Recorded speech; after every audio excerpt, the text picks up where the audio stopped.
Queria convidar aqueles que tiverem as suas Bíblias, por favor, a abrirem comigo no primeiro livro de Reis. Primeiro livro de Reis, capítulo 18, verso 30 até ao verso 39. Diz assim: Então Elias disse a todo o povo: Chegai-vos a mim. E todo o povo se chegou a ele. Elias restaurou o altar do Senhor, que estava em ruínas. Tomou 12 pedras, segundo o número das tribos dos filhos de Jacó, ao qual viera a palavra do Senhor, dizendo: Israel será o teu nome. Com aquelas pedras edificou o altar, em nome do Senhor. Depois fez um rego em redor do altar, tão grande como para semear 2 medidas de sementes. Então armou a tenda, dividiu o novilho em pedaços e pô-lo sobre a lenha. E disse: Enchei de água 4 cântaros e derramai sobre o holocausto e sobre a lenha. Disse ainda: Fazei-o segunda vez, e o fizeram. Disse mais: Fazei-o terceira vez, e o fizeram terceira vez. De maneira que a água corria ao redor do altar. Ele encheu também de água o rego. No devido tempo, para se apresentar à oferta de manjares, aproximou-se o profeta Elias e disse: Ó Senhor, Deus de Abraão, de Isaque e de Israel, fique hoje sabido que Tu és Deus em Israel, e que eu sou Teu servo, e que segundo a Tua palavra fiz todas estas coisas. Responde-me, Senhor, responde-me para que este povo saiba que Tu, Senhor, és Deus, e que a Ti fizeste retroceder o coração deles. Então caiu o fogo do Senhor e consumiu o holocausto, e a lenha, e as pedras, e a terra, e ainda lambeu a água que estava também no rio. O que vendo todo o povo, caiu de rosto em terra e disse: O Senhor é Deus, o Senhor é Deus. É aqui. Vamos orar? Paizinho, mais uma vez estamos gratos pela nossa presença neste lugar e, acima de tudo, porque Tu também estás aqui. Agradecemos-Te, ó Deus, pela Tua palavra, por tudo aquilo que ela tem para ensinar-nos. E nesta hora clamamos, ó Deus, para que o mesmo Espírito que um dia inspirou os Teus servos para escreverem, ó Deus, também agora possa abrir o nosso entendimento e tocar nos nossos corações, para que Tu possas falar a cada um de nós aqui de um modo particular, pessoal, e de um modo, ó Deus, que venha produzir frutos nas nossas vidas, ó Pai. Quero orar para que Tu venhas também repreender no nosso meio todo o mal, qualquer distração, qualquer impedimento que agora possa afastar-nos, ó Deus, e distrair-nos para podermos ouvir a Tua voz neste momento. Assim nós oramos no nome de Jesus Cristo. Nós, talvez a maior parte dos irmãos já conhecem a história e conhecem o contexto deste capítulo. Nós já lá iremos, mas eu quis começar a ler este texto propositadamente neste momento para que pudéssemos pensar um pouco o que é que leva o povo de Deus, aquele povo que foi separado, que foi escolhido por Deus, aquele povo que andou com Deus, que experimentou coisas junto de Deus, que teve uma experiência pessoal com Deus. O que é que leva esse mesmo povo a chegar a uma situação deste tipo em que o altar do Senhor estava completamente em ruínas? O altar de Deus precisava de ser restaurado, precisava de ser arranjado, precisava de ser novamente reedificado. É importante lembrar que nós não estamos a falar de um povo qualquer, não estamos a falar de um povo pagão, de um povo que nunca tinha conhecido Deus, de um povo que nunca tinha andado com Deus. Estamos a falar do próprio povo de Deus, estamos a falar do povo de Israel. Isto aconteceu com Israel, com aquele povo que Deus tinha escolhido. Curiosamente, nós hoje fazemos parte desse povo. E curiosamente, nós também podemos precisar, muitas vezes, nas nossas vidas, de reparar os altares de Deus na nossa vida. O que é um altar? O que é que representava um altar para o povo judeu? O altar era um lugar onde era feito um sacrifício, onde era apresentado um sacrifício perante Deus. Hoje nós não apresentamos os nossos sacrifícios, pelo menos do mesmo modo como o povo de Israel apresentava. Mas ainda assim há altares nas nossas vidas. Altares que são lugares onde Deus vem para se encontrar connosco. O apóstolo Paulo falou um texto que estudámos há muito pouco tempo atrás e que já muitos irmãos devem saber de cor. Na carta aos Romanos, capítulo 12, verso 1, ele fala sobre um tipo de altar. Um altar que é o altar da nossa vida. Ele diz: rogo-vos, pois, irmãos, pela compaixão de Deus, que apresenteis os vossos corpos como um sacrifício vivo, santo e agradável a Deus, que é o vosso culto racional. As nossas vidas são altares para Deus. E muitas vezes esse altar, que é a nossa vida, precisa de ser restaurado, precisa de ser novamente edificado, porque, por algum motivo, nós deixámos que ele ficasse em ruínas. Então, aí coloca-se a pergunta: quando é que isso acontece? Quando é que eu preciso de restaurar esse altar de Deus na minha vida? E neste texto que nós estamos a estudar hoje, no primeiro livro de Reis, capítulo 18, nós encontramos pelo menos 3 situações concretas e específicas em que nós precisamos de restaurar o altar de Deus nas nossas vidas. Quero convidar os irmãos a voltarem um pouco atrás. No capítulo 18 ainda, vamos ler agora dos versos de número 1 até ao verso 5.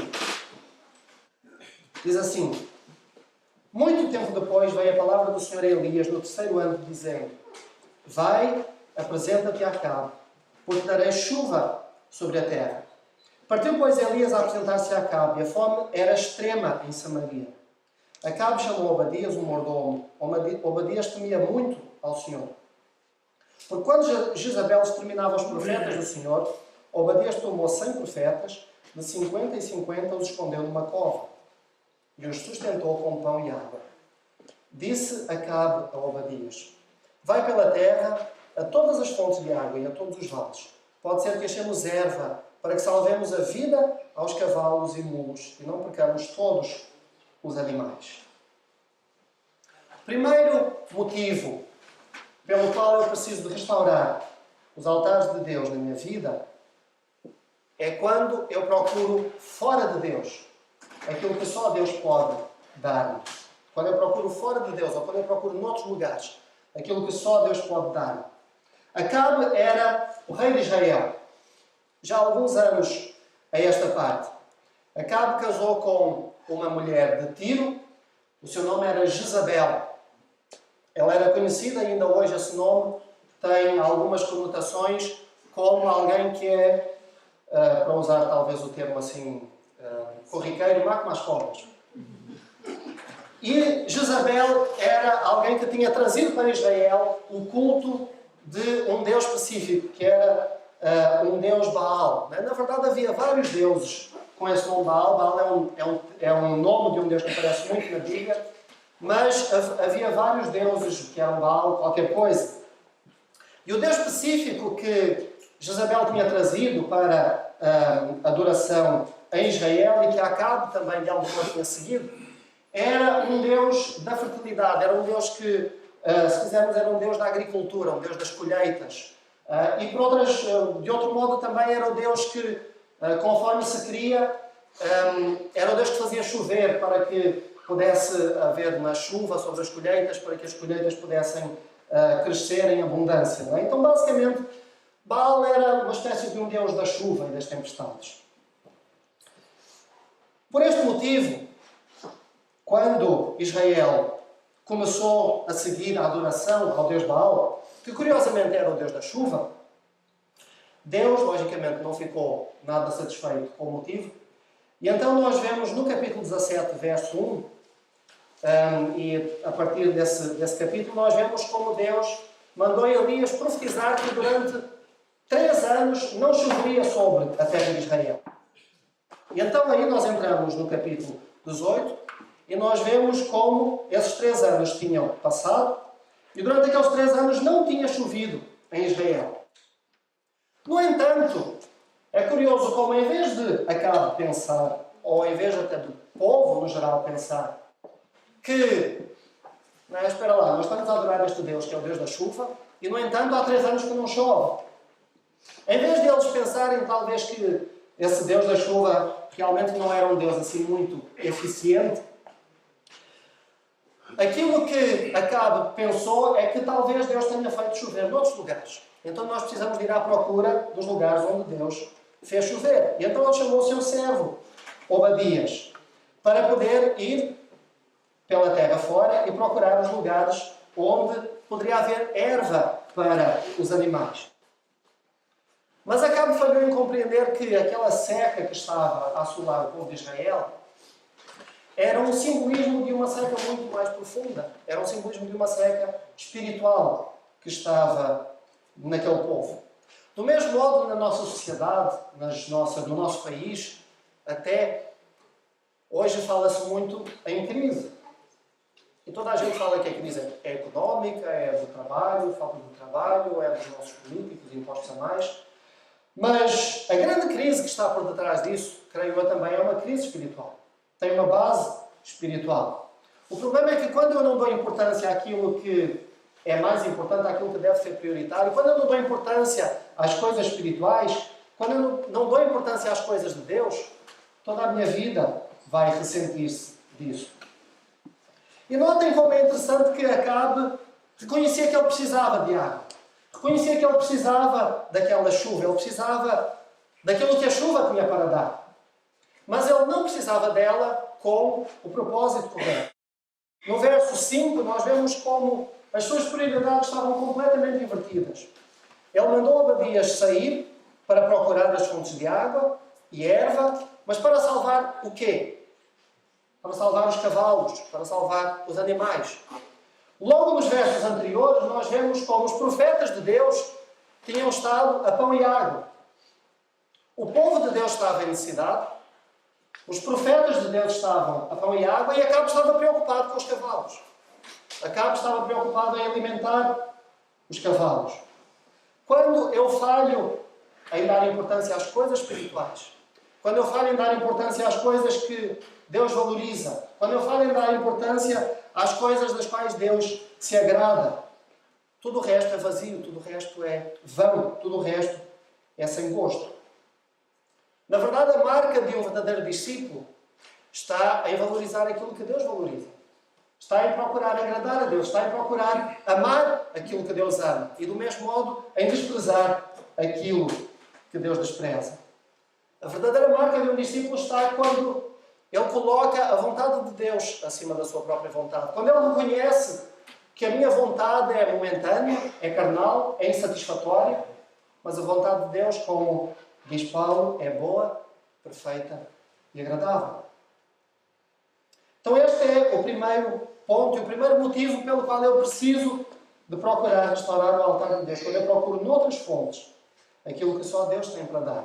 O segundo motivo, ou a segunda situação em que eu devo fazer isso, nós encontramos nos versos 17 e 18. Versos 17 e 18. Entre estes capítulos, Acabe mandou Obadias procurar por Elias. E, entretanto, há aqui um diálogo entre Obadias e Elias. E, finalmente, Acabe encontra-se com Elias. E então diz-lhe assim, no verso 17. Vendo, disse-lhe ele, és tu o perturbador de Israel? Respondeu Elias, eu não tenho perturbado Israel, mas tu e a casa do teu pai, porque deixastes os mandamentos do Senhor e seguistes os Baales. A segunda situação em que eu tenho de restaurar os altares de Deus é quando eu falho em reconhecer os meus próprios erros. Por influência da sua esposa Jezabel, Acabe tinha seguido o culto àquele Deus Baal. Mas é interessante que quando Acabe encontra-se com Elias, ele procura tirar as culpas para cima de Elias. Ele diz, a culpa é tua. Não chove, a culpa é tua. Foste tu que há 3 anos atrás disseste que não ia chover, portanto a culpa é tua. É interessante como desde o Jardim do Éden, quando nós lemos Gênesis capítulo 3, como a humanidade tem um problema sério em assumir e em reconhecer os seus próprios erros. Adão e Eva comeram da árvore que Deus tinha dito para não comerem, depois foram confrontados por Deus E Adão disse, foi a mulher. Foi a mulher que tu me deste, a culpa não foi minha, foi ela. E a mulher disse, foi a serpente. E a mulher depois disse, foi a serpente, a culpa não foi minha. E desde essa altura que todos andamos a empurrar as culpas uns para os outros. Ninguém tem culpa de nada. É interessante como, normalmente quando o governo, seja ele qual for, não tenho partidarismos aqui, mas quando o governo diz que alguma coisa está mal, a culpa foi sempre do governo anterior. Mas isso sempre acontece assim, ninguém tem culpa de nada. As coisas acontecem, mas ninguém tem a culpa. A culpa é sempre dos outros. Acaba aqui e fez exatamente a mesma coisa. Está a dizer, estas coisas acontecem, esta situação em que estamos, mas a culpa é tua, a culpa não é minha. Provavelmente, Elias pensou que a teimosia de provavelmente Acabe pensou que a teimosia de Elias em seguir a Deus era alguma coisa que estava a irritar sobremaneira o Deus Baal, que era o Deus da chuva, e que, portanto, Baal tinha retido a chuva sobre Israel. Possivelmente foi essa a sua linha de raciocínio. Mas o que Elias diz é que o problema era precisamente o oposto. O problema não estava em Elias, não estava naquilo que Elias tinha dito, porque Elias tinha profetizado aquilo que Deus tinha mandado dizer. O problema era que todo o povo de Israel, a começar por Acabe, o seu líder, tinha-se desviado de Deus. Isto faz-me pensar numa outra coisa, como é interessante o modo como pessoas podem ter diferentes perspectivas sobre uma mesma situação. E a perspectiva que as pessoas têm é a perspectiva que lhes convém. Que lhes convém àquela situação e ao seu próprio interesse. Por causa disso, nós precisamos de tomar muito cuidado. Precisamos de reconhecer que nós não somos, em primeiro lugar, os donos da verdade. E depois precisamos de ouvir a Deus para procurar entender e discernir a verdade tal como ela é, tal como Deus a conhece. O salmista Davi menciona no Salmo 19, verso 12, há um texto muito interessante que ele diz assim, ele faz uma pergunta, quem pode entender os próprios erros? E depois ele diz, expurga-me tu dos que me são ocultos. Ele reconhece que ele não é capaz de compreender os seus próprios erros. Ele reconhece que talvez há coisas na sua vida nas quais ele pecou, nas quais ele ofendeu Deus de algum modo, e que ele nem tem consciência que isso aconteceu. Por isso ele menciona, expurga-me tu dos que me são ocultos. Ele pede a Deus perdão até pelos pecados que ele não sabe que cometeu. Eu creio que frequentemente nós podemos achar que estamos a fazer o bem, podemos achar que estamos certos, na nossa mente e nos nossos sentimentos achamos que estamos a fazer a coisa correta. E depois, muitas vezes, só lá mais na frente, só algum tempo depois, é que nós compreendemos que nós estamos a fazer alguma coisa de errado. Por vezes nós achamos que estamos a fazer alguma coisa de certo, tal como Adão e Eva pensaram naquele momento que estavam a fazer alguma coisa de certo. Eles pensaram que havia alguma coisa de bom em comer aquele fruto naquele jardim. Na verdade, aquilo que eles queriam era decidir o que era certo ou errado. Como é que era o nome da árvore daquele fruto que eles comeram? Era a árvore do conhecimento do bem e do mal. Eles queriam conhecer o bem e o mal. Eles queriam poder saber dizer o que era bom ou mal. Isso é alguma coisa que está reservada a Deus. Só Deus é capaz de dizer e reconhecer aquilo que é bom ou mal. E nós precisamos de reconhecer isso diante de Deus. Que nós não sabemos o que é bom ou o que é mau, e por isso nós precisamos buscar em Deus aquilo que é bom ou mau. Se sairmos para estas portas fora e perguntarmos aos nossos conhecidos, aos nossos familiares, àqueles que não conhecem a Deus, àqueles que convivem connosco diariamente, se lhes perguntarmos quem é que define o que é bom ou mau, quem é que define o que é certo ou errado, a grande maioria das pessoas vão dizer que elas mesmas definem o que é certo ou errado. Cada um sabe de si, cada um define aquilo que é certo ou errado para a sua vida, e todos andamos a cometer exatamente o mesmo erro que Adão e Eva cometeram lá no Jardim do Éden. Todos andamos a comer da árvore do conhecimento do bem e do mal. Por isso é que uma marca verdadeira de alguém que segue a Deus e de alguém que verdadeiramente se arrepende é de reconhecer que só Deus sabe o que é bom ou mau. E declarações como esta de Davi são reconhecimento disso mesmo. Por isso mesmo, também o próprio Davi clama alguns salmos, mais adiante no Salmo 139, nos versos 23 e 24, ele diz: sonda-me, ó Deus, e conhece o meu coração. Davi está a clamar para que Deus sonde o seu coração, para que Deus possa provar. Ele diz isso: prova-me e conhece os meus pensamentos e vê se há em mim algum caminho mau e guia-me pelo caminho eterno. Esta é uma oração que nós precisamos de fazer diariamente. Clamar para que Deus nos sonde, para que Deus prove os nossos pensamentos, os nossos sentimentos, as nossas emoções, para ver se há algum caminho mau em nós. Porque muitas vezes nós andamos em maus caminhos e não temos consciência. E isto é alguma coisa da qual nós cristãos não estamos isentos. O rei Davi fez esta oração. O rei Davi tinha esta consciência de que ele precisava que Deus sondasse o seu coração. De que ele precisava a cada dia de procurar entender e reconhecer se alguma coisa ele estava a fazer de errado. Por isso, muitas vezes nós falhamos em reconhecer os nossos erros. E por isso, muitas vezes nós precisamos de restaurar o altar de Deus nas nossas vidas. O grande problema, e aqui é que está o fundo da questão, é que ninguém gosta de enfrentar os seus próprios erros. Porque é alguma coisa que é desconfortável. Ninguém gosta de saber que está errado sobre alguma coisa. Ninguém gosta de saber que alguma coisa da sua vida precisa de ser mudada. Principalmente quando essa coisa é algo que eu gosto, da qual eu retiro algum prazer. É muito mais seguro manter as coisas tal como elas estão. Mas o nosso Deus é um Deus que nos chama para mudar. Ele chama-nos para não ficarmos como nós estamos, mas para crescermos e melhorarmos.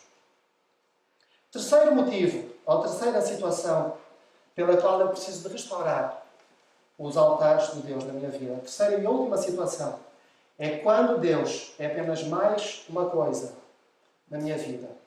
Quando Deus é apenas mais uma coisa na minha vida. Vamos ler agora a partir do verso 20. Diz assim: então enviou Acabe mensageiros a todos os filhos de Israel e ajuntou os profetas no Monte Carmelo. Então Elias se chegou a todo o povo e disse: até quando cochereis entre dois pensamentos? Se o Senhor é Deus, seguiu. Se é Baal, seguiu. Porém o povo nada lhe respondeu. Então disse Elias ao povo: só eu fiquei dos profetas do Senhor, e os profetas de Baal são 450 homens. Deem-se-nos, pois, 2 novilhos. Escolham eles para si um dos novilhos, e dividindo em pedaços, o ponham sobre a lenha, porém não lhe metam fogo. Eu prepararei o outro novilho, e o porei sobre a lenha, e não lhe meterei fogo. Então invocai o nome do vosso Deus, e eu invocarei o nome do Senhor. E há de ser que o Deus que responder por fogo, esse é que é Deus. E todo o povo respondeu e disse: é boa esta palavra. Então disse Elias aos profetas de Baal: escolhei para vós outros um dos novilhos, preparai o primeiro, porque sois muitos, invocai o nome do vosso Deus, e não lhe metais fogo. Tomaram o novilho que lhes fora dado, prepararam-no e invocaram o nome de Baal, desde manhã até ao meio-dia, dizendo: ah, Baal, responde-nos! Porém não havia uma voz que respondesse. E manquejando se movimentavam em redor do altar que tinham feito. Ao meio-dia Elias zombava deles, dizendo: clamai em altas vozes, porque ele é Deus. Pode ser que esteja meditando, ou atendendo a necessidades, ou de viagem, ou a dormir e despertará. E eles clamavam em altas vozes e se retalhavam com facas e com lancetas, segundo o seu costume, até derramarem sangue. Passado o meio-dia, profetizaram eles, até que a oferta de manjar se oferecesse. Porém não houve nem voz, nem resposta, nem atenção alguma. A idolatria era algo que, evidentemente, Deus não tolerava. Israel estava a adorar o Deus Baal, o Deus da chuva, e há 3 anos que não chovia. E então, neste momento em que Acabe encontra-se com Elias, o profeta de Deus, é decidido que é necessário haver aqui um conflito, um confronto entre 2 deuses. Um confronto entre o Deus Baal e entre o Senhor Deus de Israel. interessante como o povo de Israel nunca procurou abandonar Deus. Nunca Israel, em toda a sua história até este momento, ainda que tivessem caído em idolatria mais do que uma vez, repetidamente, mas eles nunca o fizeram com a intenção de abandonarem Deus. O que eles queriam era ter o seu Deus e a esse Deus juntarem outros deuses. Por isso é que quando Elias se chega ao povo, ele diz no verso 21, diz: até quando cochereis entre dois pensamentos? Se Baal é Deus, seguiu, mas se o Senhor é Deus, seguiu. Porque eles queriam ter um e o outro. Eles queriam os dois deuses. Porque podia ser que, não é, quando um não faz o que eu quero, pode ser que o outro faça. Quando um não faz chover quando é preciso, pode ser que o outro faça. E é interessante como, frequentemente, nós podemos cair um pouco no mesmo erro. Não talvez tão evidentemente, em questão de idolatria, mas muitas vezes nós temos Deus, e Deus é uma parte importante da minha vida, mas quando Deus não faz aquilo que eu quero, eu procuro outra coisa qualquer. Quando Deus não satisfaz as minhas necessidades, então eu vou à procura delas no outro lado qualquer. E Deus não é o Deus da minha vida, Ele é apenas mais uma coisa da minha vida. É alguma coisa que eu tenho quando me satisfaz, ou quando me convém. Quando não me convém, eu procuro no outro lado qualquer. Elias disse para o povo: até quando cochereis entre dois pensamentos? Até quando continuareis a pensar que é possível ter uma coisa e a outra? É possível adorar a um Deus que requer adoração exclusiva e adorar a um outro Deus qualquer. Porquê é que as pessoas estavam indecisas nesta escolha? É interessante que quando Elias faz esta pergunta tão clara, diz aí no fim do verso 21 que o povo nada lhe respondeu. Eles continuavam indecisos, eles continuavam sem saber o que responder. Eles continuavam, talvez, a tentar pesar nas suas mentes os benefícios de um Deus e do outro. A tentar pesar nas suas mentes até que ponto é que não era possível ter um e ter outro. Talvez eles estavam a fazer uma espécie de uma lista na sua mente: ok, este Deus faz isto, faz aquilo, o outro faz aquilo, né? E tentar ver as vantagens e as desvantagens que um e o outro podiam ter. Talvez ninguém respondia porque eles sabiam que o próprio rei Acabe tinha instaurado o culto a Baal, todo o povo estava a seguir aquele culto, e então o melhor é eu ir junto e faço aquilo que toda a gente está a fazer. Mas aquilo que Elias está a dizer aqui é que isso não pode ser. É necessário tomar uma posição. Não era possível adorar a Deus e adorar a Baal. Era necessário escolher qual deles seria o Deus. Então Elias faz um apelo. E ele faz um apelo, em primeiro lugar, ao coração do povo, mas ele faz um apelo também à razão do povo. Ele faz: então, se vocês não sabem o que escolher, vamos fazer aqui um teste. E é interessante como neste teste ele dá todas as vantagens e mais algumas aos profetas de Baal.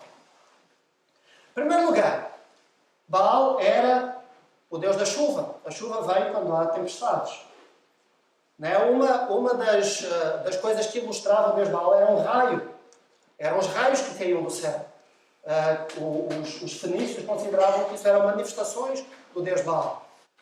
Então, se há aqui este novilho, então vamos ver se vem fogo do céu. Isto era alguma coisa que aqueles que sigam a Baal estariam muito habituados a isso.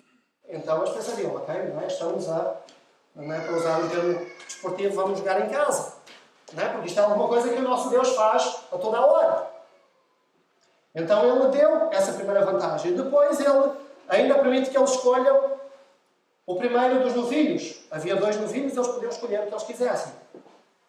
Além disso, ele dá-lhes a primeira oportunidade de fazer o sacrifício.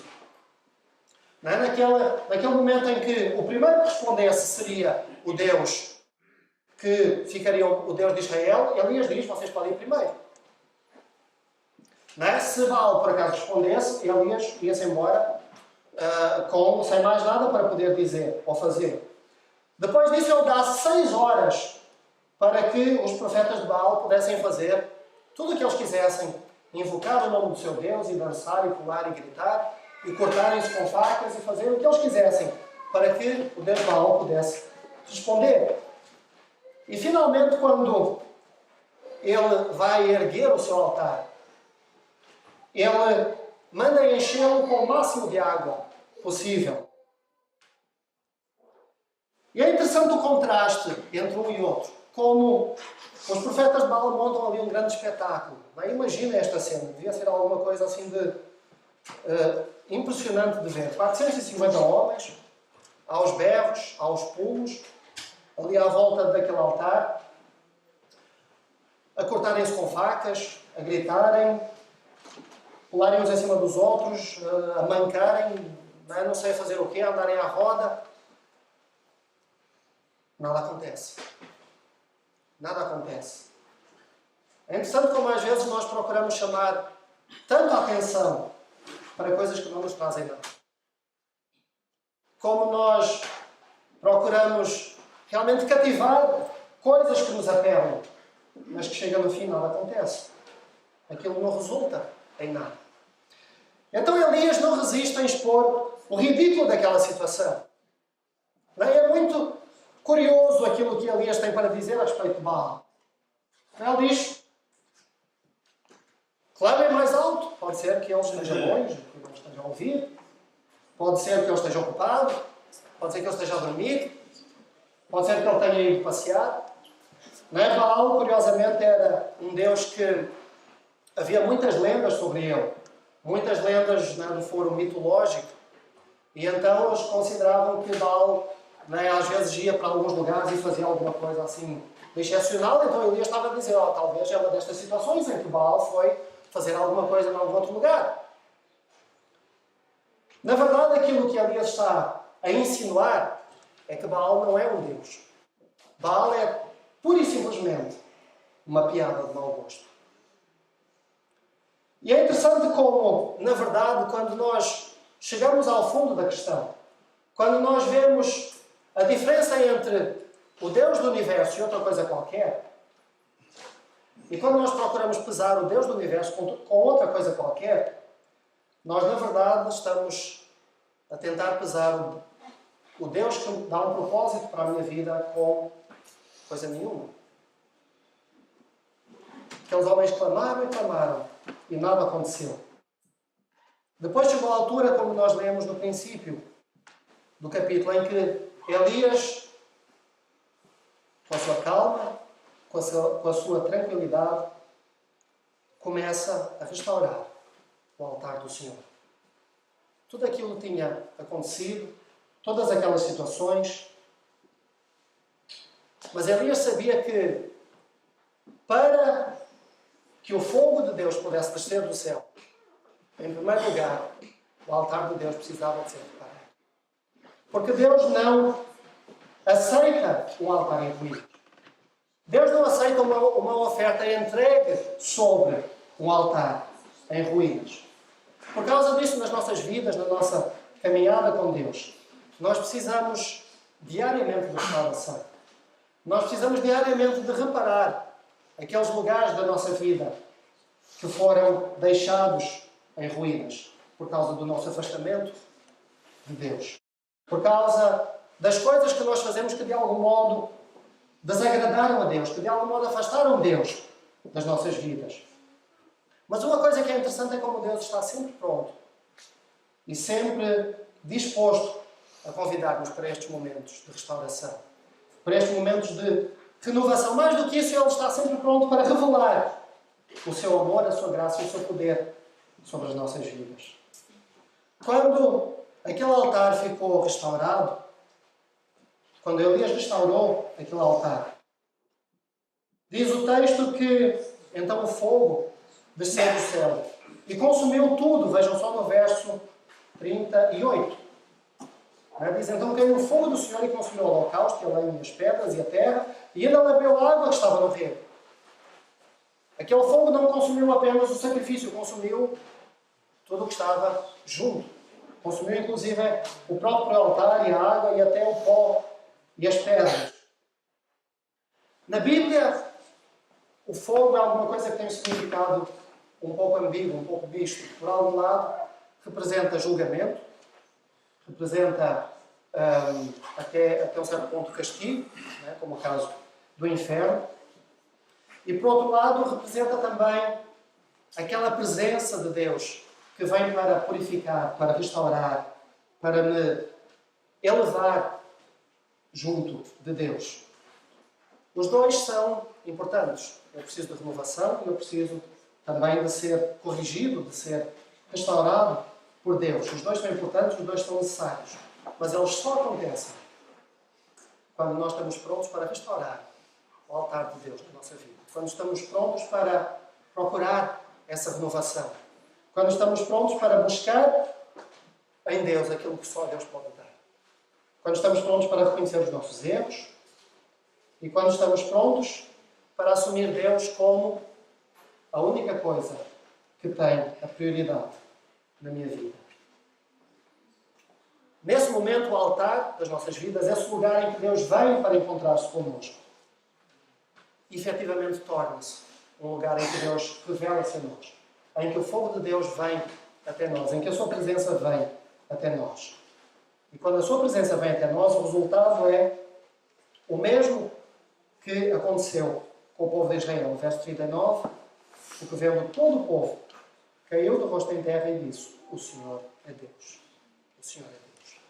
Há um reconhecimento de quem Deus é. Um reconhecimento daquilo que só Deus pode fazer. E é isso que Ele deseja fazer nas nossas vidas.